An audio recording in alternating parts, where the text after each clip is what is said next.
Hey, this is Scott coming at you from Rio Quebradas here in the southern zone of Costa Rica.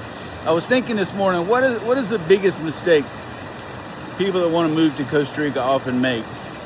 You know, I really don't think it's even buying the wrong house or paying too much or buying, instead of building. I think the number one mistake is buying in the wrong location. And it happens a lot because, tourism drives real estate in Costa Rica. So most people that buy properties buy them in places where they spent time vacationing.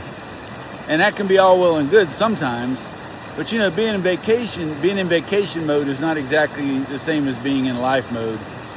When you're on vacation, you're kind of looking at everything with, beer goggles or wine goggles. And, you could get a different perspective than you do actually living in a location. So it is probably a good idea to come down and experience a place for a few weeks, maybe even rent for a while. Right now we're in a buyer's market, so it is a good time to buy, but still be careful about location because it is the number one mistake I think that people make. Now, it can be even made worse by buying in the wrong location and not having good resale value. Buying with the idea that you may want to sell the place in the future is very important. That's a topic for another reel, another blog post. But you've always got to keep that in mind because even never say never, you never know. But yeah, be very careful about locations. Some locations are hot, others are cool.